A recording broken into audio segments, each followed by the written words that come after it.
I'm tired. I'm tired.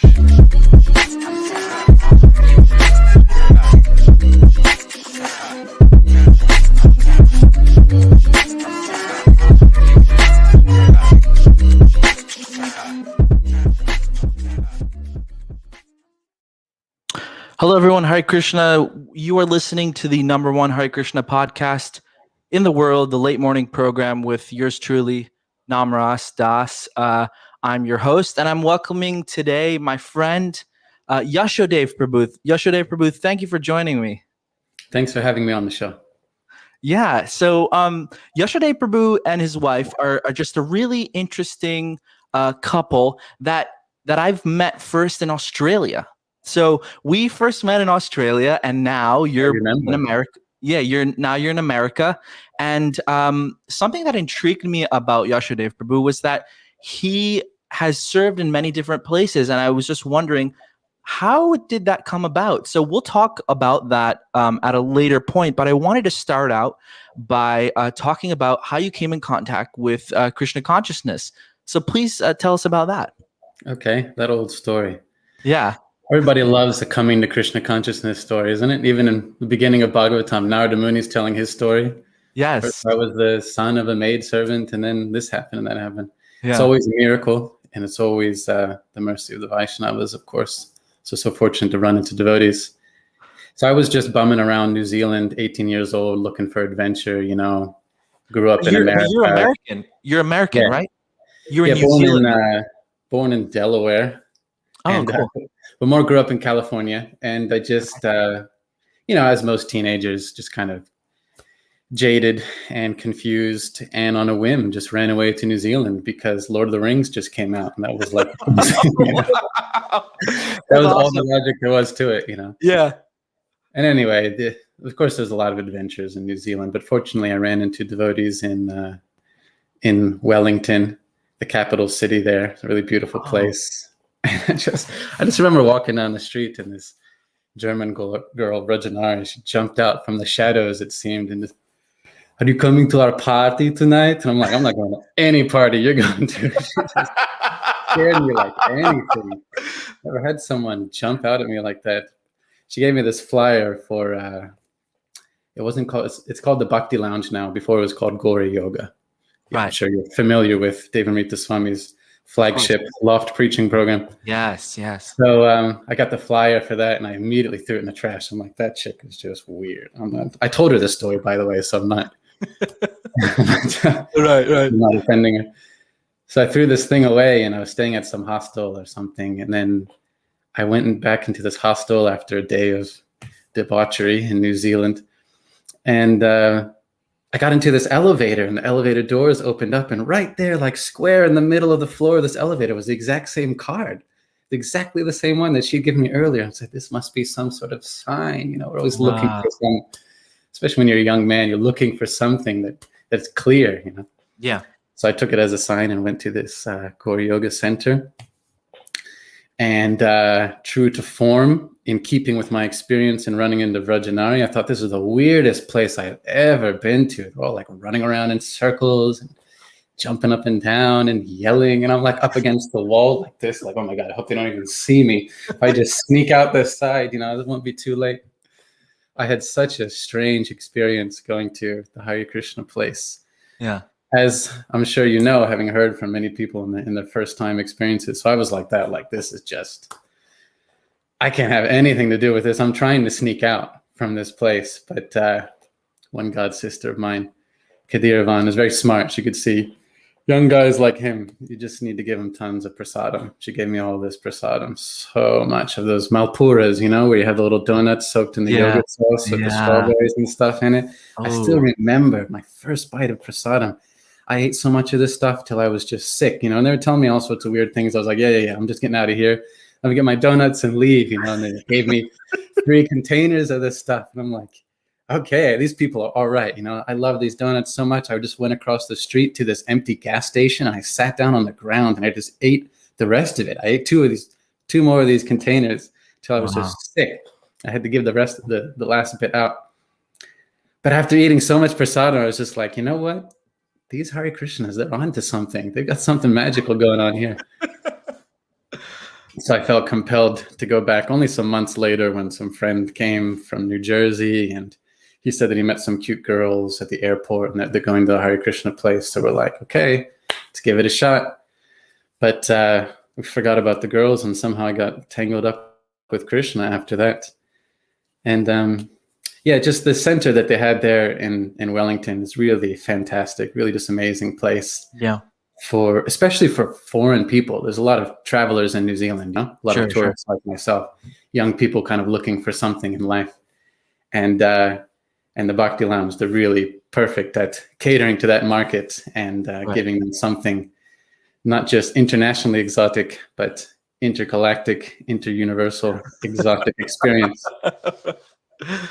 So anyway, that's the gist of the story. I met the devotees there in New Zealand, and they were very expert in encouraging me to come along, and eventually got into chanting, of course, and reading, but mostly just interested in the girls there for a while until they latched me on to Krishna instead.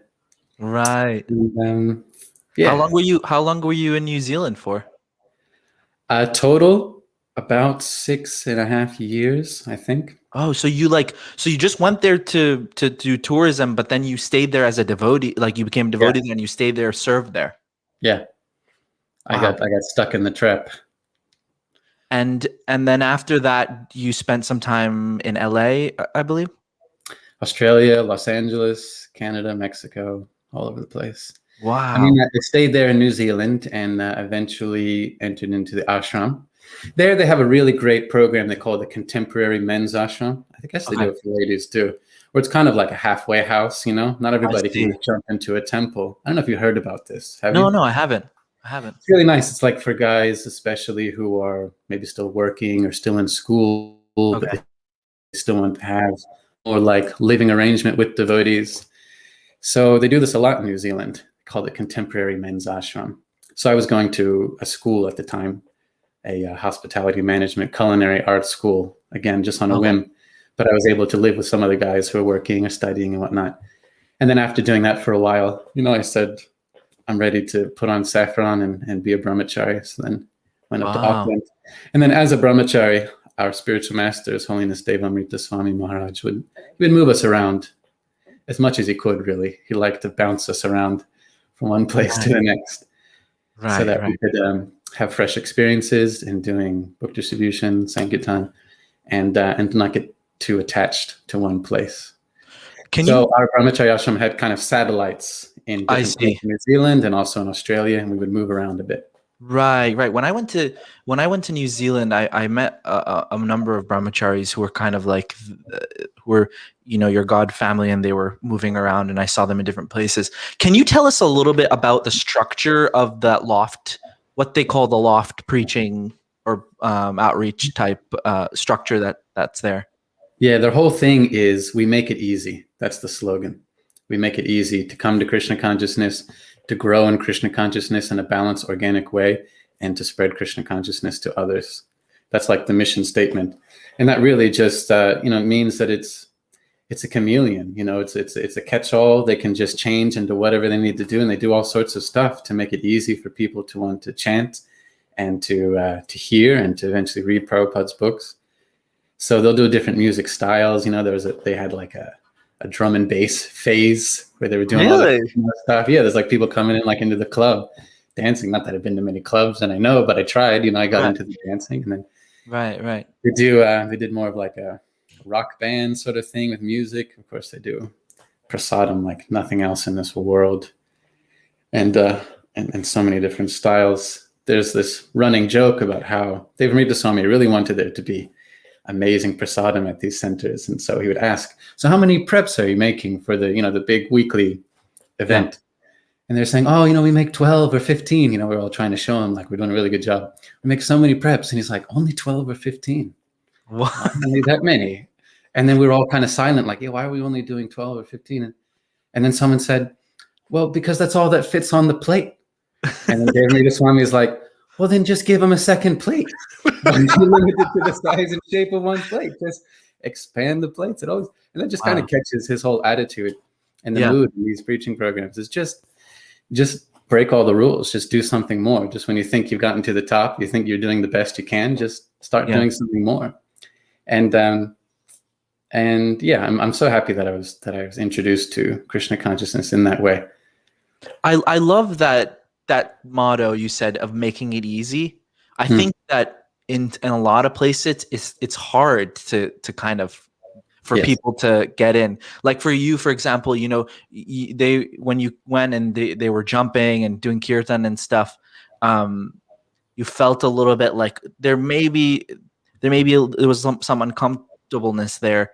But what was it that kind of pushed you forward? It was the prasadam, but did that make you think past, like, or look past rather, all the kind of so-called weird things? Yeah, definitely the culture of the people. I mean, they're so expert in just, you know, connecting on a real level. I think, as you've probably seen, sometimes as devotees, we start to get really kind of distant from what people are actually going through and what they're really feeling. You know, we live a very different lifestyle such that we might not even understand what are the needs, interests, and concerns of the people we're trying to connect with. And I think what makes those Prabhus down there in New Zealand and Australia so effective is that they make that the priority, really just understanding and connecting on a deeply personal level. And that's not to say that there aren't other Vaishnavas who are doing that around the world, of course, but I'm saying that these Prabhus, they've gotten it down to a real art and a culture, so that even like a new person comes along, you feel like, yeah, I should try to connect to people on a deep level and share Krishna with them. So there's definitely the personal culture, which is attractive. And also just the, as you know, the controversy that they exclude all of the ethnic traditional things. Almost entirely exclude. I won't say exclude entirely, but for the most part. It's so that persons who are not Indian, of course, we come in and aren't as intimidated by ethnic things. Right. So, Devamrita Swami and those Prabhus down there were certainly some of the first to spearhead that trend, which is now picking up around the world, I think. Sure. Yeah, that I really like that. Something that one devotee said in a previous conversation I had was that when he runs a preaching center in Portland, Oregon, he was telling us on the podcast that, he doesn't walk around in dhoti and kurta because he wants the other person to think like, oh, this person is like me. He doesn't want them to think this person isn't like me. So you're saying about how, one of the motto or one of the lessons and kind of strategies is that to understand what people are going through in just normal life. But my question for that is that how do you balance your own Krishna consciousness and also staying true to ourselves and our tradition and all, but at the same time kind of associating and also understanding what other people are going through? That makes sense, because sometimes it can, like, if you don't have a good balance, then it can go too far one way or too far the other way, as we've seen right now in our movement, for sure. Right. Yeah, like when we think about these sort of cutting edge adaptive outreach programs, we tend to think of extremes like Kirtanananda and whatever odd things that some Prabhus used to do, and how that didn't work out so well. So there does have to be a balance, and I think it just comes from seeing everything in connection with Krishna, which might sound cliche, but it really is the truth. And a good example in New Zealand is that there's a very strong environmental consciousness, far more than we have here in America. It's all clean, green New Zealand. It's all about nuclear free. It's all about preserving nature, recycling, just carbon emissions. They just love that sort of stuff.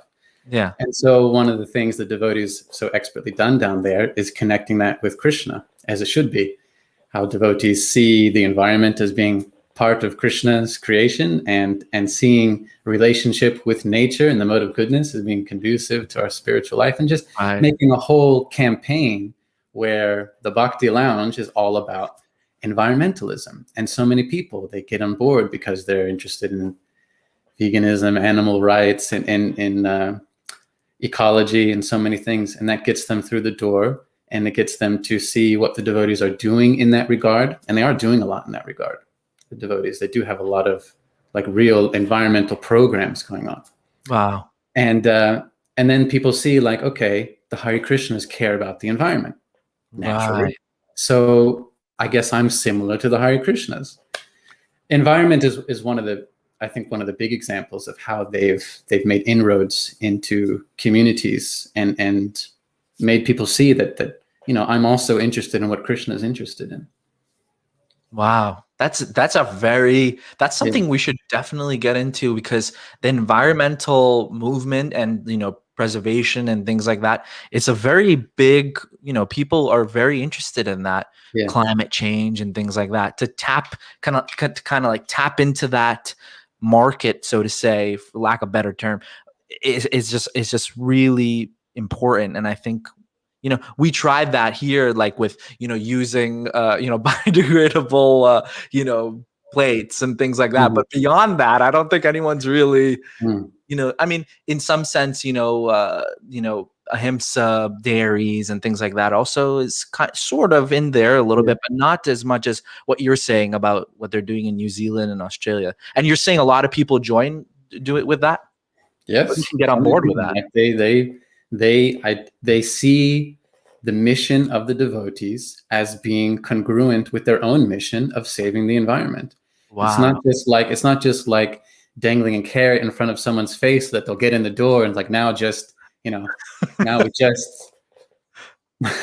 don't know, surrender and yes. save your head. But they see like this actually congruent with my mission in life, which is to help the environment, which is to save the world. We are out there to save the world. I mean, that's Prabhupada's mission, and we should align ourselves with people who are doing that and show them how we can also do that.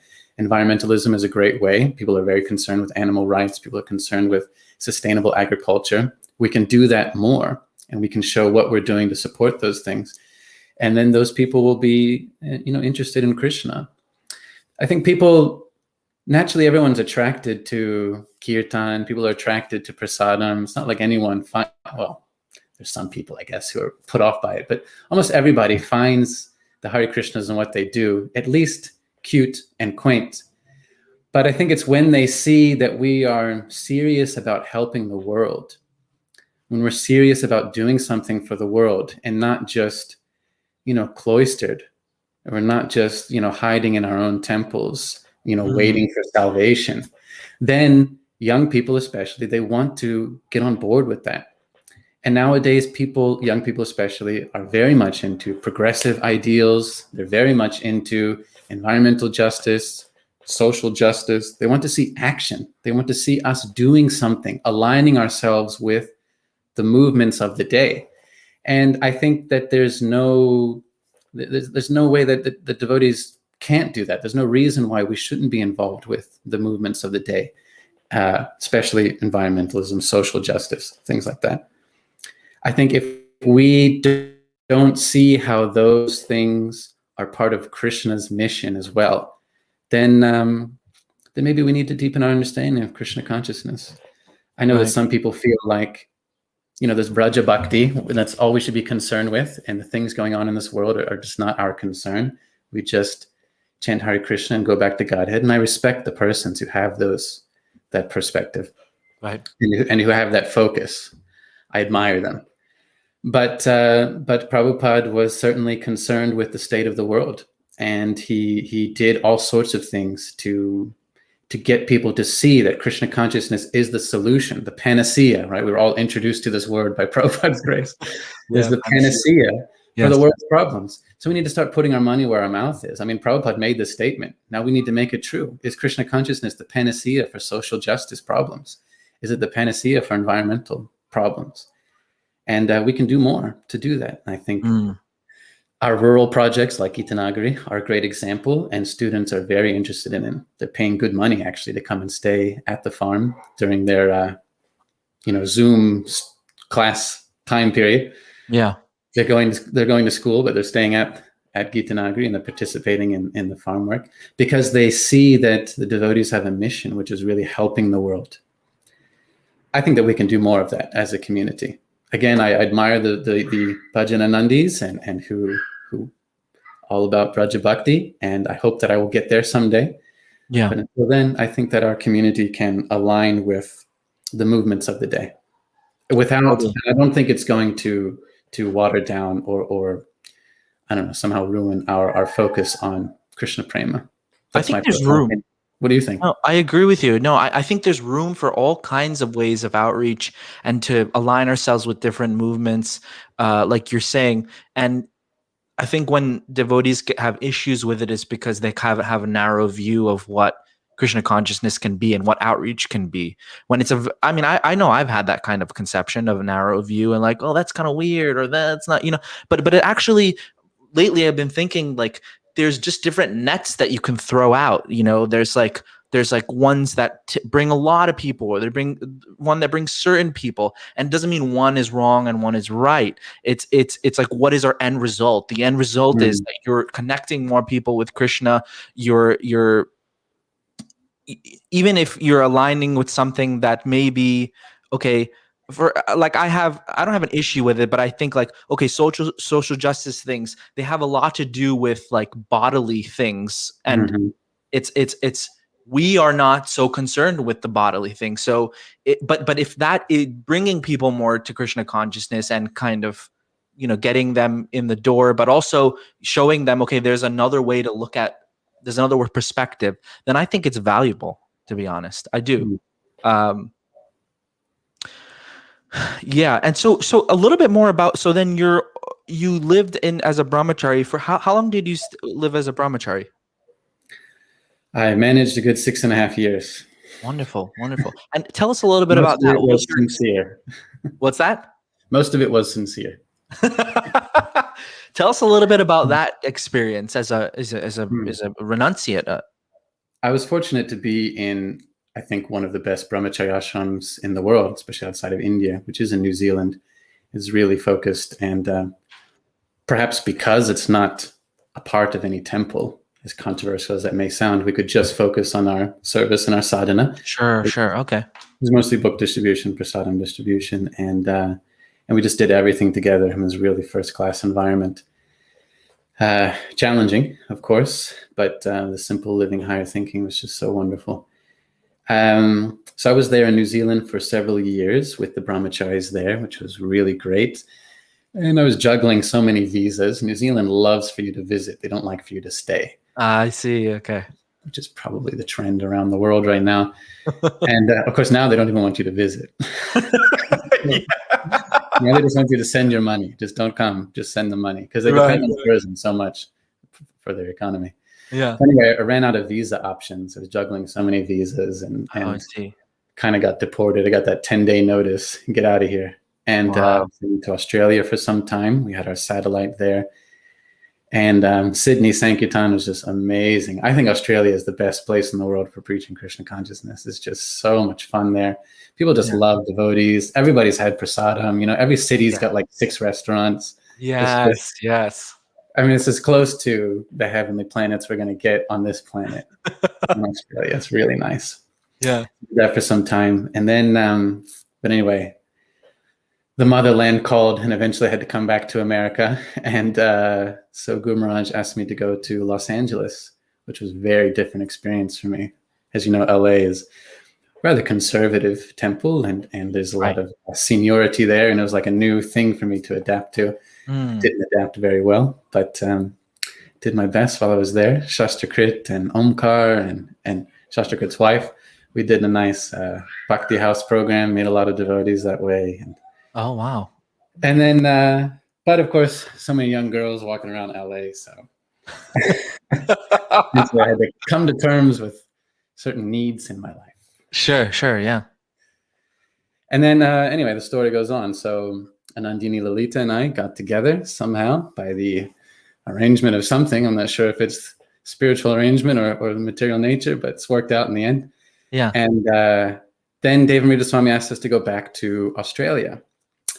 And then we were heading up a really great program there, really nice center. That's where we met you, actually. Yes, Sydney, the Govinda's Ashram. Govinda's Ashram, beautiful. Oh, I loved it. We stayed there. It was so nice. Such Yeah, a nice that was a real blast. Thanks to Yeah. Pratapana and Jayashree Prabhus, the financiers. They, I mean, they provided a really nice facility, and that place just became so pumping with kirtan. Yeah. He once had Shruti Kirti Prabhu came over. Shruti Kirti, he came, and he spoke with us, and he came for a kirtan program, and he said, I haven't seen this much. I haven't seen this much excitement and enthusiasm and new people doing kirtan since Prabhupada was around doing kirtan with devotees. He said, this is just like when we would have all new people coming to chant with Prabhupada. He said, it's just like that. Wow. So that was really nice. I've considered that our serious success that he would see. So that was a real blast, and a lot of nice devotees came along there. And then again, visas are always hanging over my head. I lived, a good 12 years or so, no, 10 years, like just juggling visas. It's always like having a noose around your neck, It's like you live, but for how long do I live before I have to go? So that was stressful. And eventually those ran out, and for some other reasons. Gurudev, Devamrita Swami, asked us to come back to the States, and we were going to try something in Philadelphia, but then he said Penn State University near Gitanagari. He'd taken responsibility for Gitanagari, and he was trying really hard to keep that place growing. Sure. So he asked us to do outreach out here, and he said it's so amazing to share Krishna consciousness in a place where you have like a real working devotee-run farm nearby. It gives so much more credit to what you're talking about. Right. And I realized that when we came here, because we say a lot of things, we can say a lot of amazing things. Yeah. But we need places that show like that we're going to commit to living it. We're going to commit to living as simply and as naturally as possible, and to live by our principles and ideals as much as possible, and to make that space open to others. And I think Gitanagari is doing a great job at doing that. And so it has been amazing to be with these students up at Penn State and to tell them about Gitanagari and tell them that, hey, Krishna consciousness is aligned with the missions, the same values that you're concerned with: environmental justice, social justice, and well-being. And people really appreciate it. So that's what we've been doing ever since, up here in central Pennsylvania. I'm a city slicker, I'm a city guy, and I'm out here in Trump country, for lack of a better term. Yeah. We don't fit in, but we're trying our best to get into this lifestyle. Wow, that's amazing. I want to ask you about, first I want to talk a little bit about what, in interacting with the young people right now, what difference do you see from when you were interacting with young people like, 10, 15 years ago, in the sense of like, what are they concerned about now, in difference wise? I think that there's never been a harder time for young people, university students especially, are people. Yeah, just, in my observation is anecdotal, but I think that students are struggling so much right now. Young people are more and more confused about what they're supposed to be doing. They have less faith in the sort of paradigmatic norm of, get a good degree, get a good job, get some happiness.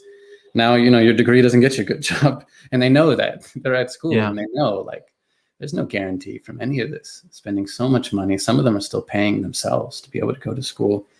So they're confused about, what they're supposed to be doing. And they're seeing, I think people are seeing more and more, what is it? We're seeing more extreme polarism in society, in terms of, like where you align yourself. Things are just becoming so black and white, especially in this country, I should say blue and red. And people are feeling that pressure, even as young students. It's like, you just have to pick one side now, and that's like you for the rest of your life. People are feeling that pressure, especially the recent elections in this country. And of course, on top of all of this, like every conditioned soul, they're just confused about who I am and what I'm doing. And it's really hard. I feel a lot of pity just for what people are going through. And I feel like it's getting harder. I haven't observed every student, for the last 15 years, but I feel like it's getting harder. And more and more, they need something that they need to be exposed to things that can give them answers, and also meets their concerns of the day. Right. And Yeah. that's my recurring theme here is that we can share Krishna consciousness in a way which meets their concerns, aligns with their values, and I think the progressive values, the progressive concerns of the day. So your angle would be, is your angle, okay, we have this farm and this is where you can sustain yourself, live a mode of goodness life, or is your angle how to live in your current life, and whatever your current beliefs are, but adding Krishna to it? Like, how do you add Krishna to someone's who's suffering in such a way that such confusion is probably my question. Yeah, definitely the latter of the two. There's not many people who will just jump into farm life. I mean, it's really hard. I did it there for as long as I could. I did 4 years milking the cows, and it's tough. So, but lots of students, they like to come and do it for a few weeks or even a few months at a time. Yeah. It's sort of like a work in residence program. They really love that, but kind of committing to that lifestyle is very hard for people. So of course we're always trying to add Krishna to people's lives, and as I said, trying to see that the goals of Krishna consciousness are congruent with the goals, the concerns of young people of the day, political concerns, sociological concerns.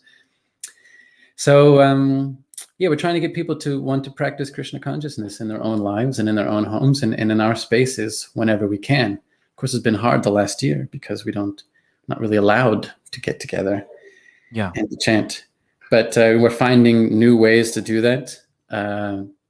Some devotee has created a network of student bhakti groups around the country called the Student Bhakti Collective. Now we're trying to get all the different university groups to come together and connect and talk about relevant issues.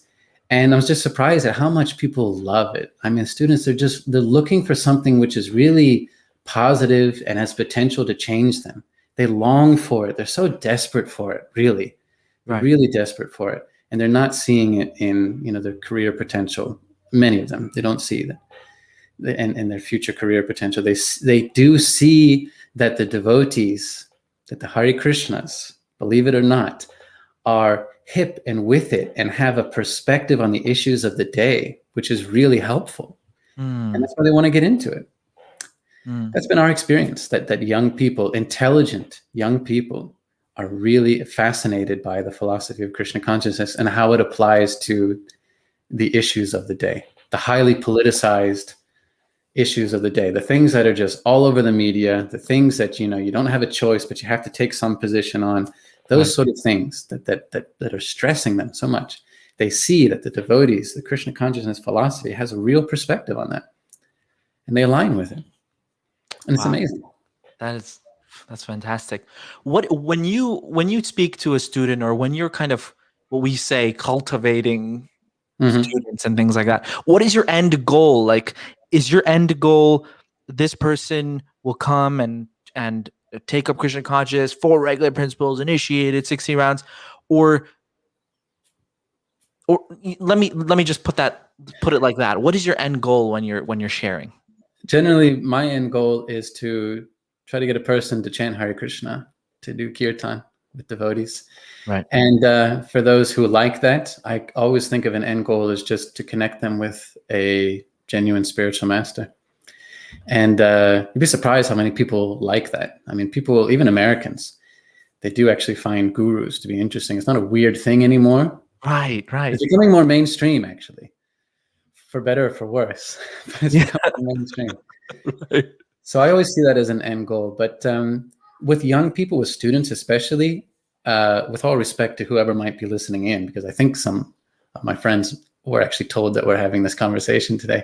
Sure. But with young people especially, I mean, I have very low expectations. I really just try to give. And you have to give a lot to the students. Yes. A lot of them are still just figuring out how to cook for themselves, how to do the laundry, So you really have to be prepared to just give.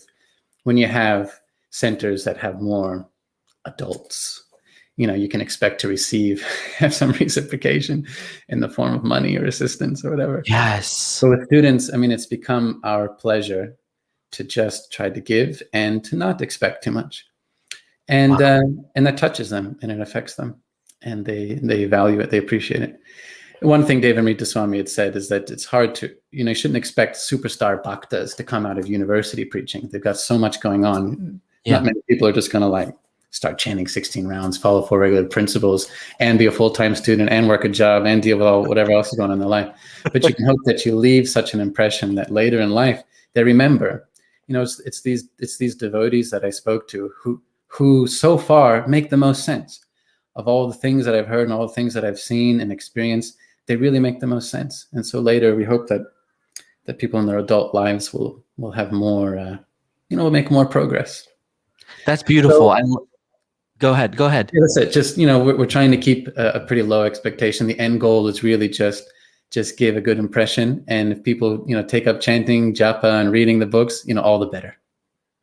That's so nice. It's such a selfless, it's actually a very selfless thing, because mostly we do things because we want a certain result to them, whatever activities we're performing. But what you're doing, and many other devotees I know do this as well, in the way their mood is in sharing Krishna consciousness. It's a mood of just, like you said, just giving and not expecting anything. And I feel like that drives devotees, because there's some rasa that comes from that. Mm-hmm. Do you feel that? Do you feel that? It's hard work, and and it's to put on any sort of program is hard work. And of course, we got 2 kids now, and we got to like commute to the place, and we like bring prasad, and it's sometimes it's a real headache, but it's just so satisfying. It is very satisfying, and they do express it despite a lot of them being very young and inexperienced. They express it. They express their wonder and confusion. Like, how is it that you can just give? And you're not charging anything? Like, how is it that you can just keep giving and you haven't tried to sell us something yet? So, wow, it's very satisfying when people appreciate in that way. And I like to think that Lord Chaitanya appreciates that too. Totally. We feel satisfied with our service, despite how difficult it is.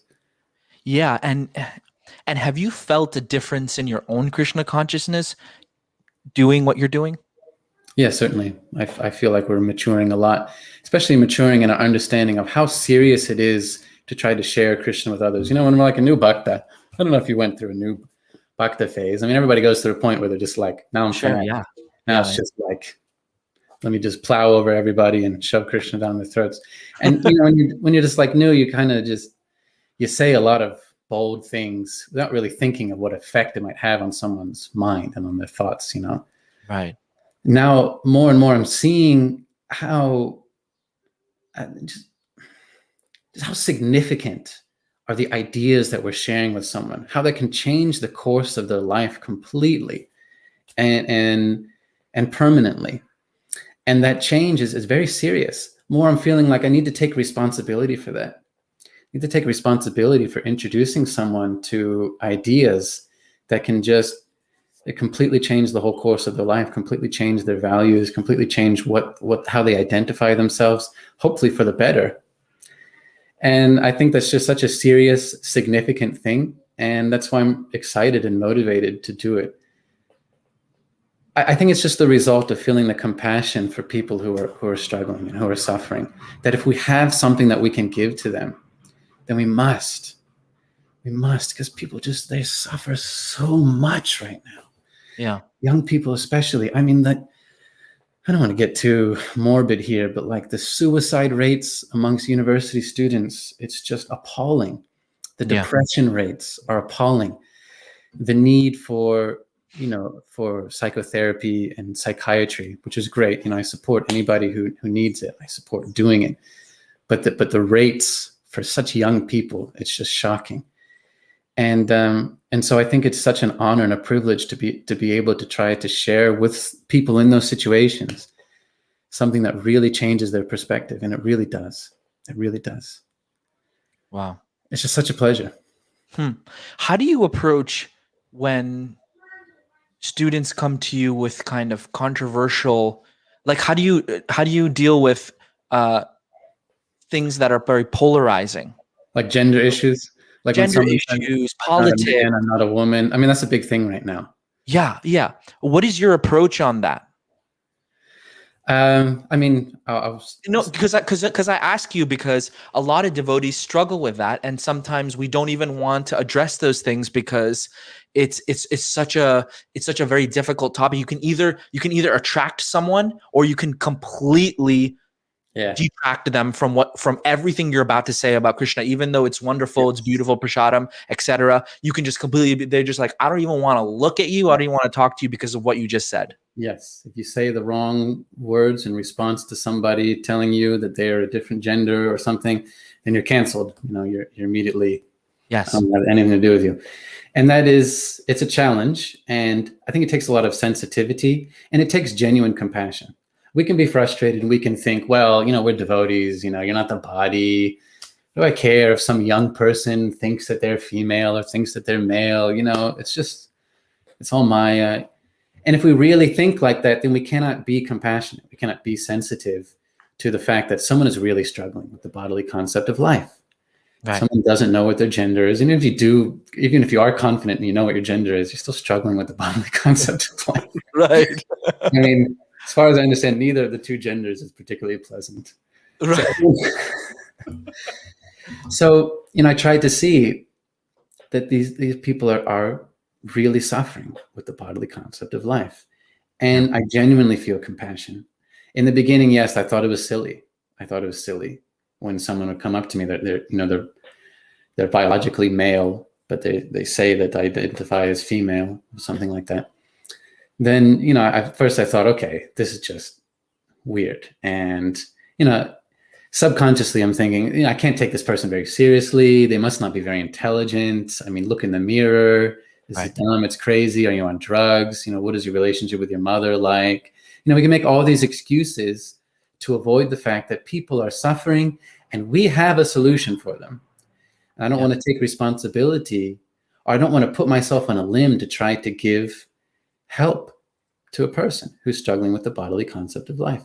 And so we have people who come to our programs regularly. I won't say the name because he might be listening. Sure. And I don't want to put him on the spot, who is trans. And I didn't even know until he told me, actually. And you know, he recognizes, yes, the bodily concept of life is problematic. You know, I've learned that from the devotees here. And it doesn't mean that he has to change back to this gender, that gender. He just recognizes in general that is a problem, and that if I, you know, become more Krishna conscious, I'll transcend this whole thing. And that way we don't have to pass judgment on any particular bodily status. I mean, all of our meat puppets are just kind of funny at the end of the day. We don't have to claim one is better than another. Right. If we genuinely feel compassion and some sympathy, then we can genuinely help people. And they recognize that. They recognize that as being very different from the judgment which comes, the sort of knee-jerk judgment which comes from people who don't understand what they're going through, especially religious people. It's very refreshing and shocking for them to see, you know, a religious representative being understanding of what they go through. And who can understand better than the devotees of Krishna? I mean, that's Krishna's lesson number one. The body is an issue and it's confusing. You know, who can understand better than us? The question is whether or not we can be sensitive and really care and try to help them. And I think we can. And again, you know, this is my whole thing about we can align ourselves with the progressive movements and ideals of the day and help people genuinely. Wow, that's fantastic. So you're saying that a genuine compassion and understanding of where that person is coming from is important to be able to kind of share the philosophy of Krishna consciousness with them. Yeah, I mean, I think we have to recognize what suffering they're going through. And Krishna says this in the 6th chapter of Bhagavad Gita. The one who, by comparison with his own self, sees the true equality of all living beings in both their happiness and their distress. And, you know, we have to recognize that we've suffered with bodily identities before. They might seem so distant to us now. You know, we've been devotees for so long. I mean, I'm not like that anymore. We can kind of forget. It's an interesting thing I've noticed in Sankirtana is that if we don't try to reach out to people, we can really forget just how hard it is just to be in this world and to be in this body. We can kind of forget about it. But if you go out, especially if you do door-to-door book distribution, which I'm not really endorsing right now, I haven't done it in a long time, but you just like look into someone's life and you just remember, you see and you remember, wow, people suffer a lot. And, I just didn't notice it anymore in my own home, in my own ashram, where everything kind of like works in a certain order. Yeah. It's so easy for us to forget just exactly how much people are suffering. And that's why we need to connect with them and open up to them. And they'll open up to us. And what they show us can be intimidating and shocking. It can be really hard for us to deal with. But it's important, I think, for our spiritual life to know what people are struggling with. And it's important for them to be able to share with someone who can understand them in a deep spiritual way. Yeah, like what you're saying about we forget how it is. You're essentially saying we forget how life is, how hard life is without Krishna. Yes. I'm not trying to like point to anyone in particular. No, of course. I'm saying it's easy for us to just be in our own world and take for granted that Krishna consciousness, even just, our Kanishta Bhakti as best as we can do, really just eclipses so many of the issues of the day. Isn't that what Haridas Thakur had said? Even just your Namabhas chanting, solves all the problems of material existence. We can just kind of take that for granted, that so many of our problems in life are just long forgotten. Yeah. And that's why it's so important, I think, and challenging for us to connect with people, especially young people who are going through a lot. And it gives me so much more faith that, wow, Krishna, I used to be like that. I used to just be so distraught that I thought any day now I'm going to give up. I'm going to give up life. Wow. But it's like I've forgotten about it entirely. And it's entirely because of, my experience in bhakti. So, it gives me a lot of faith too, to try to connect with these people, to try to connect with the people and be concerned with what they're going through. It really helps me a lot.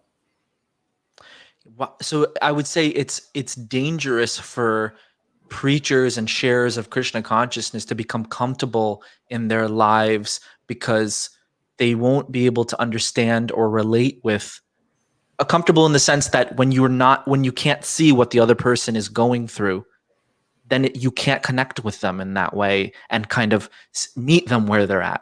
I think so. And I think they won't want to connect with us if we don't connect with them, if we don't see what they're about. They don't want to see what we're about.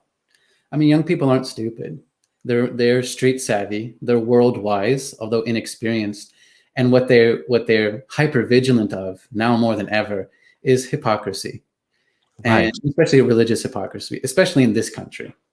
Right. And I think they recognize that if we don't really care about what they're going through, then they don't care about what we're sharing.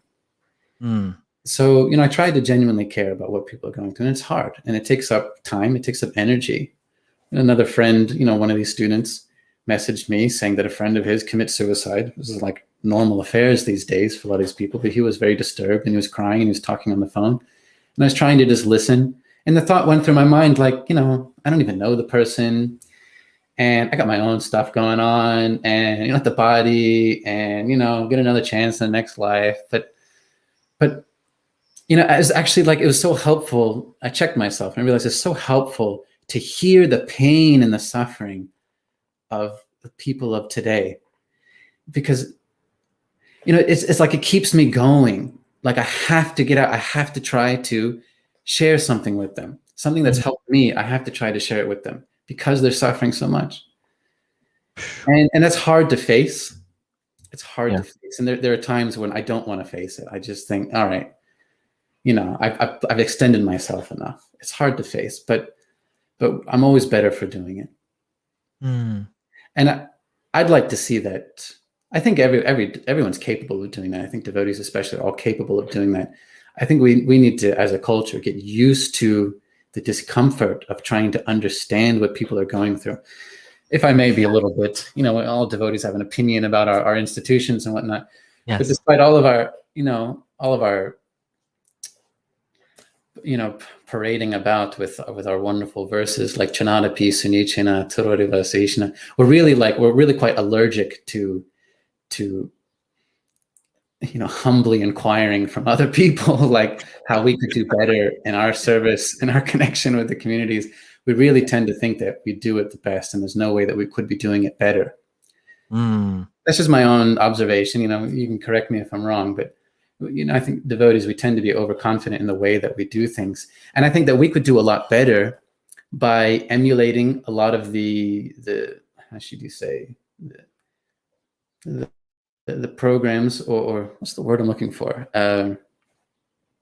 The principles and the resources that progressive institutions have put into place. If we want to connect with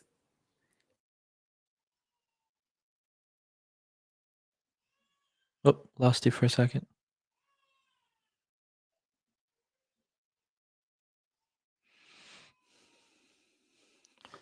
You still there?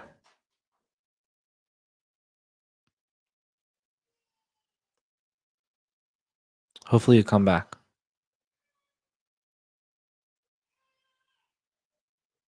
Beautiful conversation. Wow.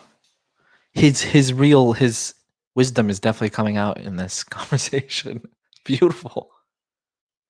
Some amazing points about empathy, relating with people, to coming up to them. Looks like we lost Yasodev Prabhu, but he'll be back. But if you have questions or any comments for Yasodev Prabhu, I'm going to take questions at the end. Put them in the comment section. If you have any inquiries about his life or about what we're talking about. This conversation was actually meant to be about the Guru's orders and how he traveled all these different places, but it kind of went into another.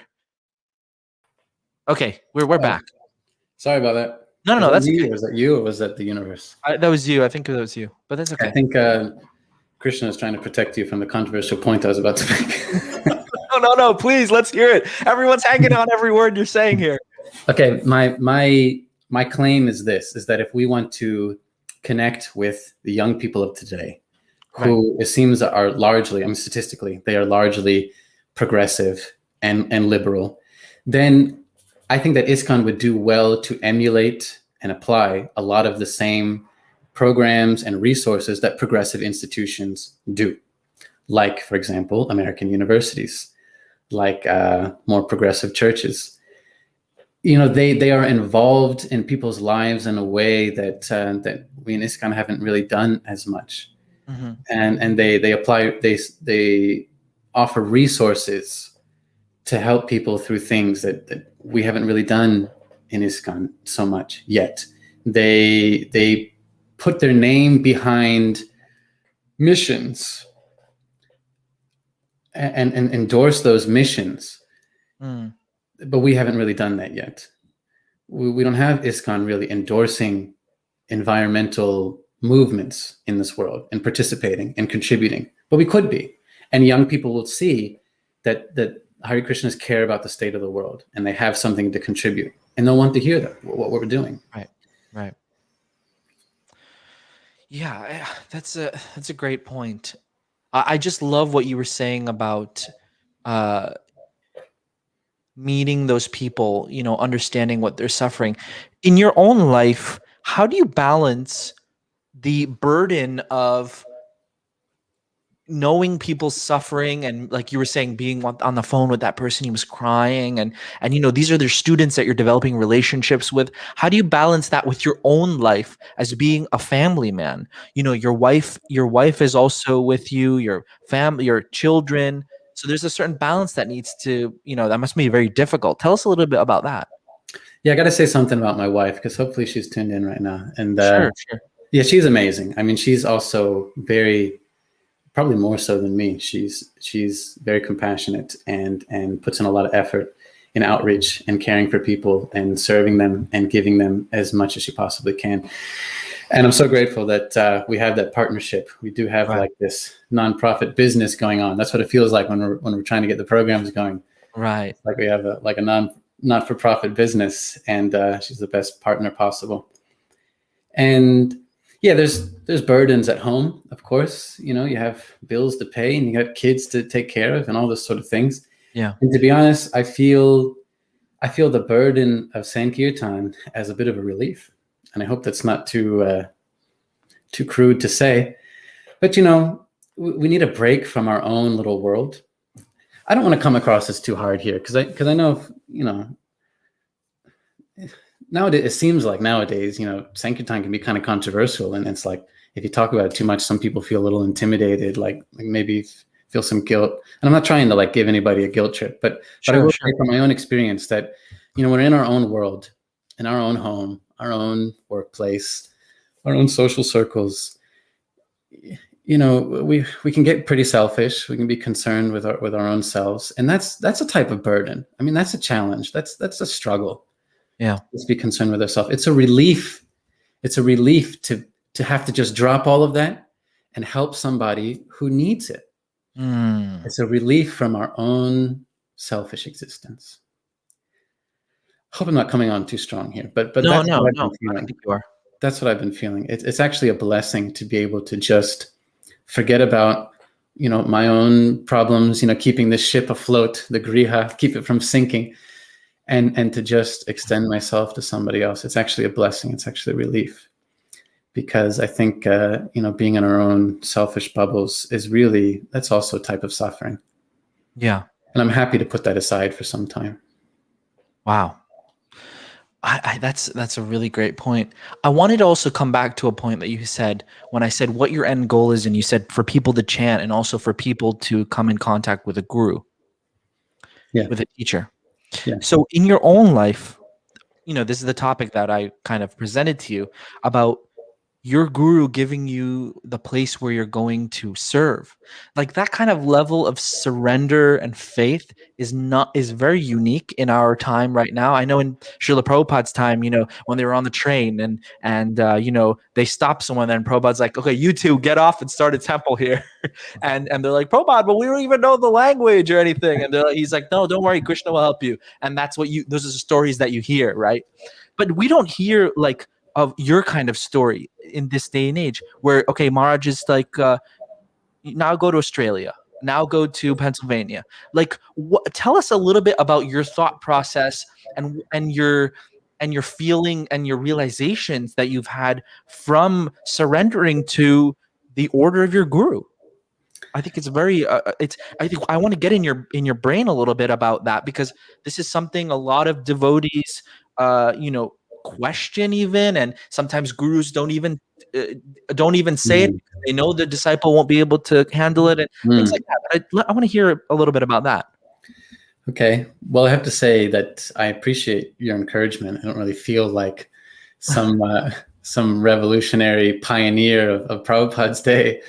I mean, I thought it was great when Gurudev decided where I would live. I didn't have to worry about picking and all that sort of stuff, making a choice. It was nice to just have the choice made for me a few times. Right. But just for the record, I'm not sure he's going to do that anymore. I've got 2 kids now, and sannyasis don't often take responsibility for those sort of things. Let's see. Anyway, I told him I'm in it to win it in Penn State. We're trying our best for as long as we can. So yeah. But I mean,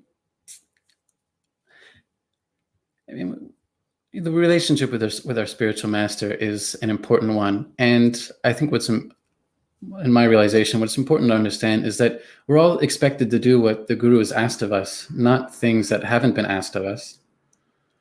And there's nothing wrong with that.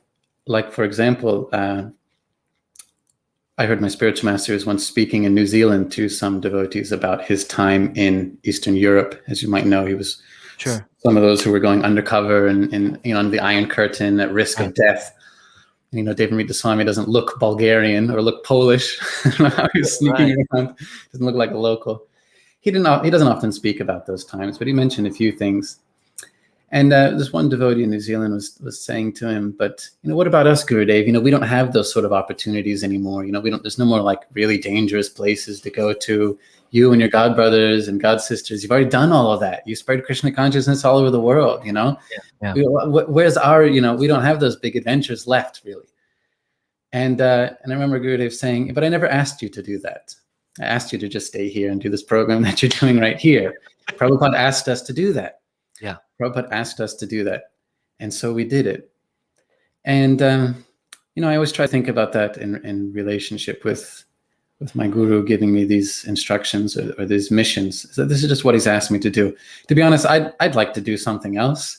It's hard doing Penn State. It's hard being in rural Pennsylvania. It's not a normal setting for me. But I think, well, this is just what I'm asked to do. And that's all we should try to. The spiritual master asks us to just serve the deities, or asks us to just take care of family, or just chant our rounds. Yeah. That's how we go back home, back to Godhead. That's how we please Krishna. And I think we shouldn't try to assume more than we need.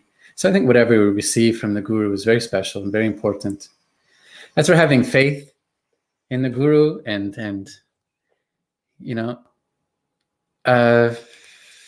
what can I say? I guess I'm just attracted to the spiritual master's bhakti. I think if you're attracted to the happiness that they feel when they're serving Krishna, then you want to just try to follow suit. I think it's really simple when it comes down to it. When we chant Gayatri and meditate, Krishna Nandaya, the guru is giving pleasure to Krishna and pleased by Krishna. Yes. Whenever I get to that word, I'm always thinking of Gurudev dancing in kirtan, or I picture Prabhupada, jumping up and down, everyone going nuts. I think I'm attracted to that. So let me try to just do what they're doing. My faith is very, very simple and probably naive. Sorry, there's not much more to it than that. I don't think it's naive. I think it's very deep. And what you're saying is very deep. My question is, how do you get to that? Did it come gradually? Was it an overnight thing? Was it a very, I think right now devotees struggle with that because, for example, a guru can have so many disciples and be traveling all over the world. And devotees feel some disconnect sometimes when they're not in touch with their guru very regularly, or of things of that nature. So how have you felt connected to your guru? Yeah, I hear what you're saying. And I felt like that more so recently. Used to be that I would get a lot of time with my spiritual master. I get a lot of, straightforward advice and instruction. I had him on speed dial. He would call me, And I remember a lot of people saying like, wow, your guru just like calls you. That seems strange. It didn't seem strange to me at the time. I thought this is always how we did it. He'd tell me to do this, tell me to do that. And it's really nice. Yeah. And it's not so much anymore for obvious reasons. Family's expanding and we're more, fixed in one place. But so more recently, I've been feeling like I don't get as much personal time. And it's been a challenge for me. I don't see him as often. Of course, when coronavirus came, and now everybody's like, I don't see gurus at all. No one's traveling around so much. And that's been a challenge for me. I feel like I don't get as much. I feel like I don't get as much attention. I've even doubted, does he even remember what I'm doing? He's got so many things going on. Does he know what I'm doing? And maybe he's forgot that it left me here, like you forget some luggage or something. Forgot. I think, should I update him? Should I tell him I'm still here? Right. But one thing that occurred to me in a discussion with another devotee who was feeling a similar way is that so many of our spiritual masters, they've taken on so much for Prabhupada. They've taken on really more than any normal person should.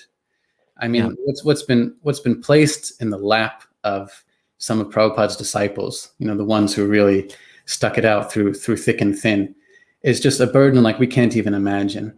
And they're also spreading Krishna consciousness, and they have newer people, younger people, less experienced people who are more in need of their time and attention to take care of. Yeah. And that makes me feel better. That's a good thing. I don't get as much personal time, but I don't need as much. I understand what's expected of me. And so I continue as best as I can. And I'm happy that other persons who are newer or more in need get time from the spiritual master. They probably need it and deserve it more. Whereas, I've been around for some time. I should be able to not just have to call Gurudev and say, oh, my wife's upset at me. What do I do? Yeah. Or, whatever silly thing. So that's one thing that's helped me to understand our, the evolving relationship with the guru, and especially when it evolves to not getting a lot of attention. When we're new and we're, first initiated by the guru, you feel like this is like, this person is, I'm going to be by their side forever. And Yeah. and it'll all be so nice. But then later, we don't get as much, or then the spiritual master leaves this world. I think we have to remember that they have other things that they need to do for Krishna, and that's a good thing. We should be happy that they have other service for Krishna, huge burdens for Krishna. And there are others who need that. They probably need their attention more than us. I love that point you made about that you feel better about it because you know that their time is used probably better looking after someone who's newer and who needs them more than you, who have been around for a while. You know what needs to be done, and you can, that I think is a very important point. I mean, I see that with my parents as well, in the sense of, okay, time has been going on and my father is much older now. Of course, his guru is with him. He feels him in his heart and everything. But that kind of realization or knowing that the guru has something else to do, and he's actually kind of worked on me also, and I know what I need to do. It's all written out. I just need to do it. Yes. And that's something that I think we need to remind ourselves. Is a great reminder. I think we need to, in general, speaking like generally, we need to grow up and mature in bhakti. Right. And Right. I think in this day and age, we're kind of spoiled with how much association we get with the spiritual master and how much we're expecting. We're kind of spoiled. It's not the norm over the last thousands of years and millennia. How much time did Srila Prabhupada get with his spiritual master? I don't know, maybe a dozen, 2 dozen interactions at most. I mean, I don't know exactly. I think you're right. Yeah. How much time did many of our spiritual masters have with Srila Prabhupada? Like one-on-one? Some of them never even spoke to him one-on-one. Yeah. It's just, I got Prabhupada's books, and I've got the mission, and I know what I'm supposed to do. Yeah. And I think nowadays with the advancement in technology, we kind of expect a lot. And maybe that's what's the word I'm looking for? Is like retarding our growth. Sure. And maturing in bhakti. We need to recognize that I got a lot from my spiritual master already. Now I need to apply it and please Krishna. And even if the spiritual master leaves this world, his service in another place, either with Radha and Krishna directly, or who knows, maybe some other planet. And I've received a lot. It's like what are you doing with the instructions of the guru instead of or are you caring more about the proximity with the guru? Like we see some, like, maybe this is not such a good example, but those devotees who were very, very, very close to Srila Prabhupada, a lot of them didn't really last in bhakti, but the ones who were really far away and who didn't get much of his association, but really imbibed his instructions, like you're saying, they have come through thick and thin and have survived in spiritual life. Not even survived, but flourished and created more devotees and created temples and held the whole thing on their shoulders in the most difficult of times. Yes. Counterintuitively, a lot of those persons who didn't have a lot of personal association with Prabhupada. So I think, us, the next generation of disciples of gurus, I think we've been a little spoiled with how much we get and what we expect in general. I'm not trying to get at anybody in particular, but right. we need to grow up a bit. Definitely. I agree. They're not going to be here much longer. And are we going to be ready to just, focus on what they've given us to do? Definitely. Tell me a little bit about, have you felt when you have gone to these different places, like, okay, you go to Australia, you go to America and whatnot, tell us a little bit about your realization or experience of any reciprocation or things that have just fallen into place because you were following the instructions of the guru. I didn't always feel like things fell into place. I mean, it'd be nice to have a few miracles and this thing just works out and that thing just works out. It doesn't always just work out. Yeah. A lot of it's really hard. And especially if you're starting something new and there isn't really like a framework to kind of plug into. Mm-hmm. I've been fortunate to start a few new projects, many of which are continuing, many of which are the offshoots that are continuing. And I feel really, I can say proud. I feel proud of that. Sure. Those experiences.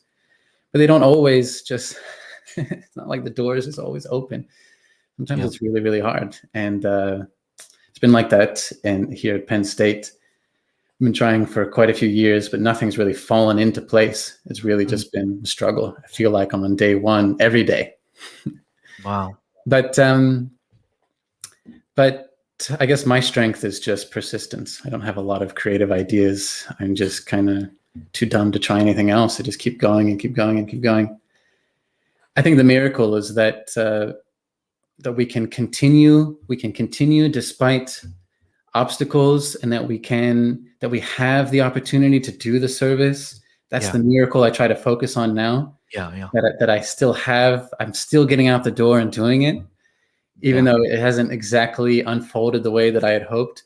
The miracle is that I'm still trying, and that some people they're reciprocating with that. Definitely. I don't have so many magical stories. No. What you said, that's magical in itself.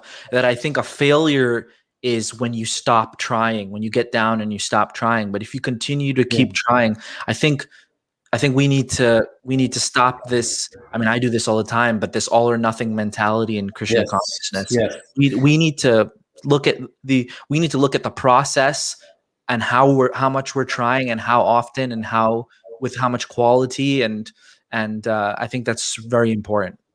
Just start and never stop. If I may say something directly to your viewers, please. Many are grihastas, and sometimes the grihastas, we think I can't do anything, but we can just start something and then just never stop. Even if you can just invite one coworker over, one neighbor, invite some devotees over to your home, have some kirtan, just start it, just make it regular, and just never ever stop. And that's just always been our philosophy. No matter what's going on, you just can't stop. And it's not always glorious. It might not make it on the news, not been on the front page of Dandavat or ISKCON news,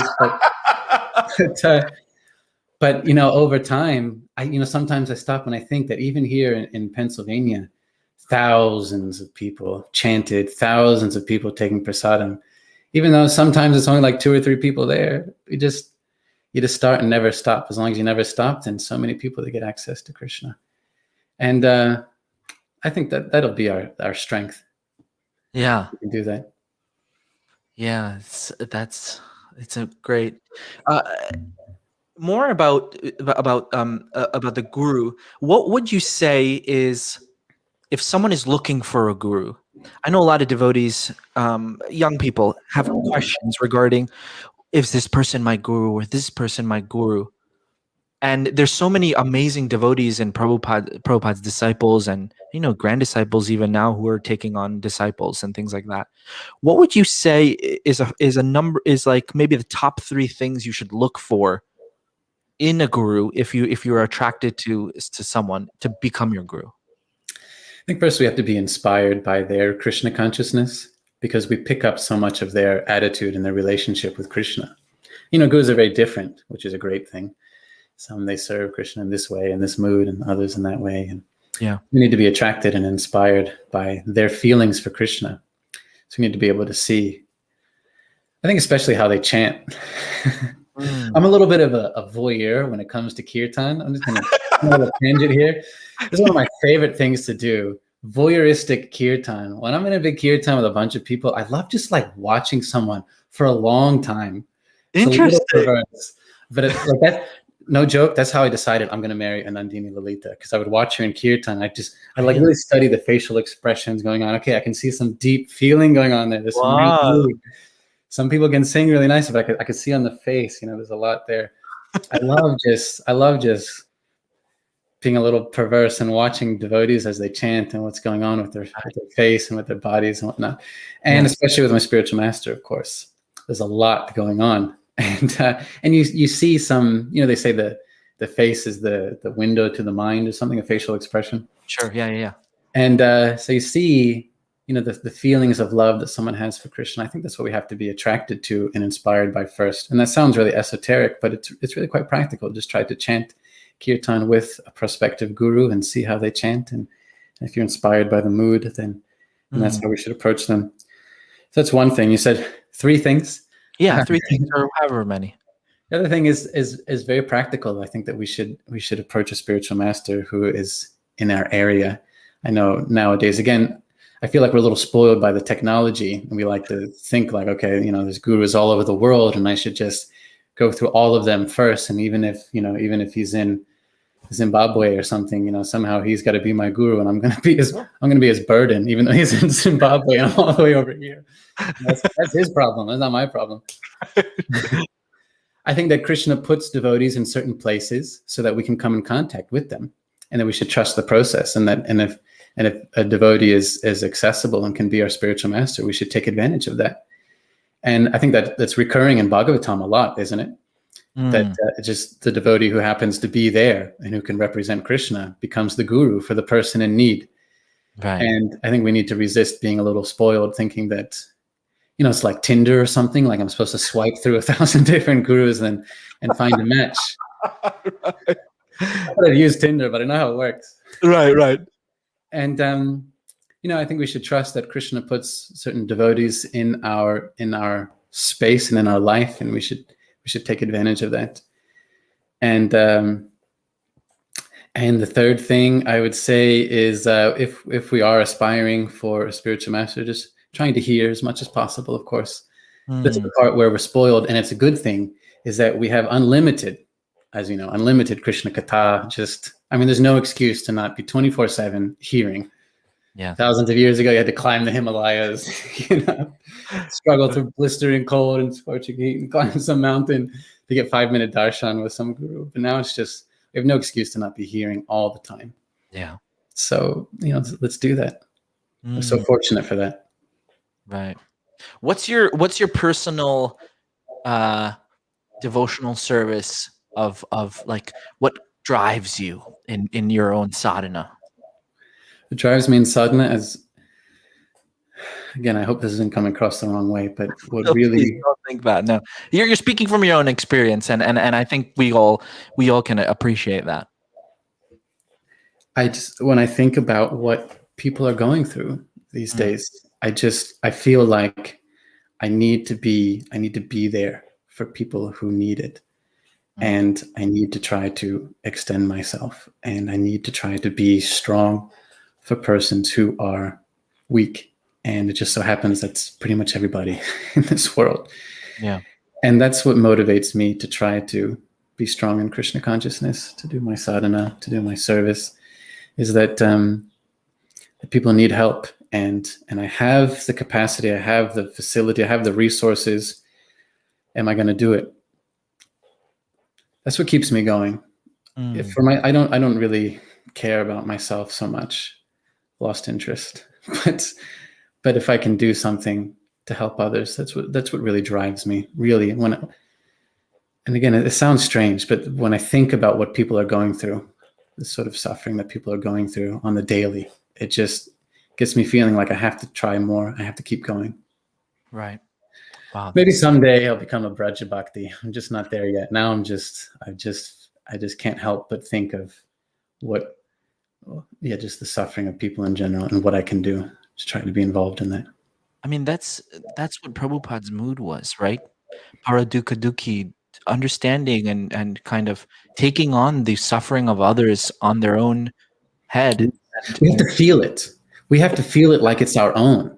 Yes. But again, this is like, that's not why we came to Krishna consciousness. We came to Krishna consciousness to stop suffering. That's how it was pitched to us, right? Isn't that how we sell it to people? You'll be free from stress and anxiety.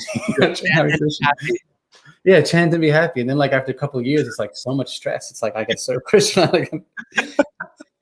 We get kind of duped like that. But it's a different sort of stress. And we have to understand that there is a significant difference. This Krishna anxiety, as Prabhupada called it. The anxiety that Mother Yashoda feels when she thinks, is Krishna going to step on some hard rocks? Is he going to get knocked over by a cow when he's out there grazing with the calves in the forest? That anxiety is something very special, and it's a very powerful feeling, and it's hard for us to face. But I think we need to be anxious about the state of the world and what we can do. We can do a lot. Every single one of us can do a lot. It can make a huge difference in a person's life. And if you think that you're not qualified, you are, and you can do so much. And to kind of face that, to take that burden, it's a lot of stress. It's a lot of anxiety, but it's also very powerful spiritual emotion. I think that's my that's my driving force. That's the fuel in my fire. That's what gets me out of bed in the morning. Mm. I when I had this podcast with Vaisheshika Prabhu, I was talking a little bit about we were talking about book distribution. And you know what you were saying, oh, I don't know about Braja Bhakti and things like, but what you're doing and what Sankirtan is very much in hand with Braj Bhakti. We were talking about it, and bringing the living entities to Krishna, reclaiming those living entities to Krishna. It's very much hand in hand with uh, Braja Bhakti. The gopis are bringing the other gopis to Krishna. They're not thinking, oh, I'm going to go to Krishna myself in a selfish way, but bringing all the other ones for Krishna's pleasure. That's a very, and Vaisheshik Prabhu was saying, yeah, that's what that's what sometimes they were saying in the pioneering days of book distribution. This is a very rasik Right. thing to be doing to bring others to Krishna consciousness. I appreciate you saying that and being encouraging. I remember the esoteric interpretation of the Gurvashtakam verse, right? Nikunjalila Ratikeli Siddhai, creating perfect arrangements for Radha and Krishna in the groves of Vrindavan. And Prabhupada confirmed that, yes, this is about Sankirtana. Yes. And anyway, I appreciate your encouragement. Maybe someday I'll have some spontaneous love for Krishna, but right now it's spontaneous compassion for the living entity in general. I have one more question, and then we'll go to our comment section. But this is a more selfish question, just from a one grihasta to another grihasta, with our kids are being very similar ages. I worry a lot about my kids, my wife, our maintenance, things like that. I'm just a worrier, and I'm kind of putting myself out there right now, but in the sense of, how do you deal with being a grihasta and how your kids are going to turn out, or how you're going to maintain yourself, or what's going to happen to your wife, or like there's so many things to worry about as a grihasta. How do you deal with that personally? I struggle heaps. You can ask my wife. Not because you come off very much like you have so much faith. Guru told you to go these different places, and how could you not be like, okay, well, how am I going to maintain myself, or how am I going to be safe, or like things like that? Tell us a little bit about that, because I'm very interested in that, because I would like to you're coming off with a lot of faith, and a lot of faith in Krishna and Krishna's guardianship. In Sharanagati it says Goptripte Varnam, embracing the Lord's guardianship, and I feel that you have that, and I want some of that. Tell me a little bit about that. You're gonna make me cry, but I definitely don't feel like that. I feel like I'm struggling, but now that you're saying it, yes, maybe the Lord has been taking care of us thus far and will continue to do so. But I definitely feel the stress and the burden, and sometimes it keeps me up at night, and there's financial worries, and there's child raising worries, and there's relationship worries, and it's just so much to deal with. It's not getting any easier, it's getting a lot harder. The economy, I feel you, Prabhu. I feel you. The economy is getting, it's more challenging to eke out your share of the prize. And, as devotees, like, we don't even want our share. It's like, I don't even care, but it's like, I have to get some. I got to pay the bills. And I got to provide something for my kids. We want to have enough money to give our kids some opportunities to do stuff, Sure, I don't want to be like, I don't know, maybe some people do, but I don't want to be like an extreme parent who just says, well, just your whole social life and everything you'll ever need is right here in the temple. You got to be able to provide opportunities, give them experiences, and so you need money for that. Sankirtan costs a lot of money now. It's not the 70s anymore. You can just sell incense and pay for your whole Sankirtan program. It costs a lot of money. And that's a big burden. I don't cope very well. I don't always cope very well. I sometimes, I'm going to be honest with you, since it's just you and me. It's just the guys. But sometimes I break down. Sometimes I have really hard days or weeks. And I get angry. I get morose. I get frustrated. Dealing with that challenge of being a grihasta man. It's hard. And I really appreciate the initiatives that you've supported, like the mantra program and whatever else we can do. I think to support men, or all families, of course, but men who are trying to take care of families. That we need to support men who are supporting families, because it's not getting any easier. And I don't have anything else to say except to sympathize with you that I struggle as well. And I just focus on doing as best as I can, and also keeping in mind retirement. Grihastha is supposed to be a challenge, and part of the what we're supposed to learn from that challenge is that we don't need to do this. That we are supposed to renounce and just not be involved with the opposite sex, not be involved with that whole thing anymore. Yeah. That's part of the lesson. And I'm not saying that I have some sort of bitterness or resentment, but I'm saying that's part of the lesson. And I think we have to struggle to some amount. Yeah. I feel for you, and if you need to talk, of course, you're far more experienced and more advanced in Krishna consciousness than me. But if you need to talk, we can talk. I try to talk with a lot of guys who are going through that. Sure. We try to talk with each other and just give emotional support, because it's always going to be a challenge. I don't think the social structure is going to change anytime soon, that it's just easier for us to be Grihastha men. It's just always a challenge. It's it's so relieving, and like it means a lot to hear that from you, because I feel like sometimes I feel very alone in my struggle being a Grihastha man and kind of putting it all on my shoulders to maintain everything. And as men, we don't like to show our weakness. We don't like to tell somebody we're struggling until it just bursts out in some really unhealthy way. Yes. And I also think Krishna has maintained me up till now, and there's never been a time where, food's not been on the table. I haven't had clothes. I haven't had a roof over my head, and I don't foresee him. Sometimes you don't get the things that you want, but you have everything you need. And I think I have to keep reminding myself of that he will take care of my needs. But if I want a $5 million house, he's not gonna. I can't necessarily be like, okay, I want that, and I should get it from you, Krishna. It's a work in progress. Interesting you say that. I think also we still have to resist the trends in society today that makes men think like I have to have so much more than I do, that I can't just be satisfied with what I have. Especially in America, there's this hyper individualism. Yes. And it's just like if you haven't got the Bentleys, what do you even posting on Instagram? We can't take for granted that like we're all above that. We're also affected. We're affected, and part of our challenge as Grihastha men is being satisfied with what we have, helping the family to be satisfied with what we have, and setting the limit. Like, this is where we're at. We don't need to strive for more than we need at the expense of our Krishna consciousness.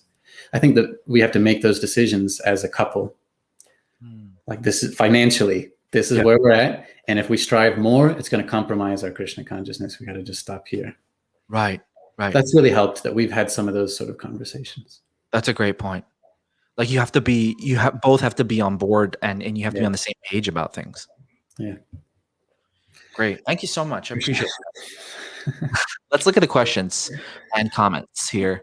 Okay, let's look at this one. In your opinion, we kind of discussed this. In your opinion, what makes New Zealand and Australia so successful with multiple locations and people loving prasadam versus Los Angeles? I don't know if we want to kind of get into that and talk about specific yatras, but maybe you can address that. I just think that down under, the devotees have done very well to adapt to the need of the day, as finding new and fresh. They're not afraid to try new ways to show that Krishna consciousness is relevant to their lives. And I guess I am being a little critical by saying the word afraid. I think other parts of the world, maybe they're not so open to trying new things. Yeah. Right. Good point. Okay, this was during our our conversation earlier. Such a good point. Which door is it we would want to get them through? Perhaps it should be more about encouraging people to open their own door, not ours, and adding Krishna to their life. Yeah, I mean, I totally agree. We don't know Krishna and how he relates to every living entity, and if we just superimpose our relationship with Krishna on everybody else, that's not very nice to Krishna. That's none of our business. Yeah. The guru perhaps can do that, but not all of us are qualified to do that. And so, yeah, I think any way we see people connecting with Krishna, adding Krishna to their lives should always be encouraged. Persons who inquire about more can be told about more, and those who don't, can just apply Krishna in their lives as they like. Mm.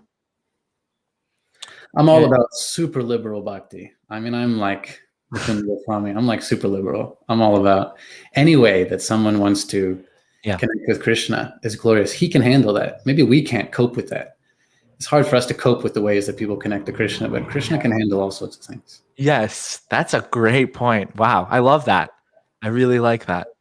And also, he says, Ravi, our friend Ravi says, I really appreciate the mature and empathetic perspective of Yasodev Prabhu. Thanks. Great. Yeah, just give and don't expect works. That's very true. Yamanuja, Haribo Yamanuja. Um, My dear God sister. Oh, okay, wonderful. Our friend Mathura, association with Yasho and Anandini is also so beneficial for people who are already devotees. Yeah, I mean, I'm getting so much out of this conversation. I say so much. Devotees are like, "Oh, your podcasts are too long," and I say, "I don't care. I'm getting so much out of this conversation, probably much more than their viewers are. I'm feeling much more enlivened in my own Krishna consciousness from talking about Krishna and talking about people's experiences in Krishna consciousness." And it's a selfish thing for me. What a great service you have. Just dadati pratigrinati, just inquiring confidentially and speaking. I mean, is there anything sweeter than that? Just devotees talking to each other. Yeah. I mean, I You love the gold mine. You cracked the code. You figured out what's the best service to do. Yeah, figured it out. Game is over, and he's won. My base is to your service, and may Krishna provide everything for you and your family. Thank you. All glories to Grahasta preacher devotees. Okay, but it helps when you find someone who can talk and share your struggles. Both of you are great Grahastas, and Krishna can always help you. Thank you. Such a touching, wonderful, honest, and deep conversation. Thank you so much. Made my day. Got a lot of nice people who listen to here. Yeah, very inspiring discussion. All the best to both of you. I just want to say that I did observe and learn a lot from Anandini and him, and I'm very grateful for it. Great. Okay, there's no other questions on here, but yeah, we're coming to the end of the time here. We're an hour and a half. Yesterday, Prabhu, any concluding statements for all our listeners regarding sharing Krishna consciousness or finding a guru or anything of this, of what we discussed? Any concluding statements? Yeah, I just think that the future is very bright for all of us as devotees. It's very bright for ISKCON. It's very bright for the world if we continue to put the best of ourselves into it. And I think this is something that's worth being excited about.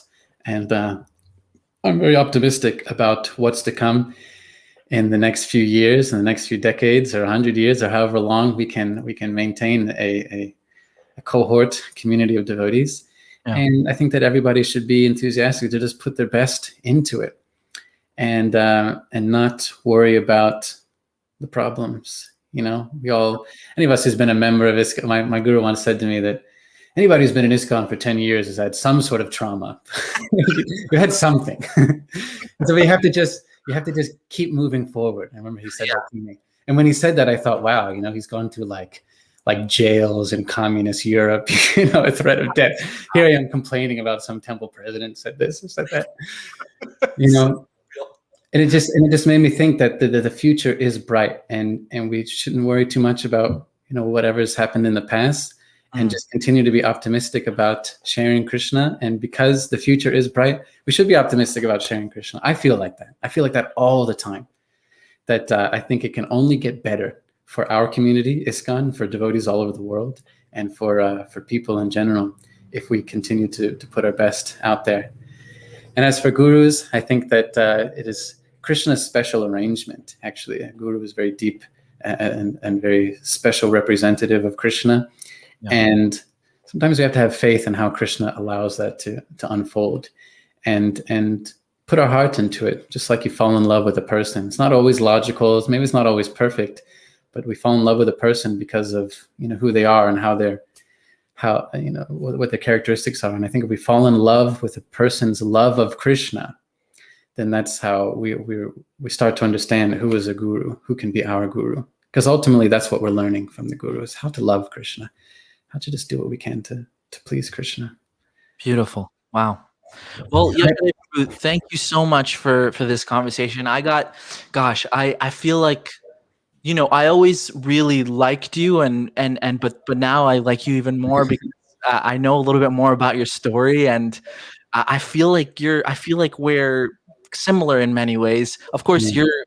have so much more faith than I do, but I feel I can learn so much from you, and just your level of Krishna consciousness and your level of faith and your the way you're able to describe how you connect with people. I think it's something that we can all learn from. So for all my listeners, please, listen to this again and just pick out all the nuggets that Prabhu here has mined for us about sharing Krishna consciousness with others. And if you want to get in touch with Yasodev Prabhu, he is on Instagram at here's his handle. You can also get in touch with him on Facebook. He is on Facebook, and you can connect with him there, if that's okay for the devotees. Yeah. So, okay. Well, please like and share this interview, and please like my Facebook page. On Instagram as well at Namras. I do these every week. I'm getting to 100 episodes by the end of the year. This is number 53. And so let's, I got another few wonderful devotees coming on in the coming weeks. Great stuff coming on the podcast. But again, Yasodev Prabhu, thank you so much. Please stay on. I'm going to play our outro, and then I'm going to quit the live, but please stay on. Thank you everyone for listening. Hari Bol. Hari Hari. Krishna Hare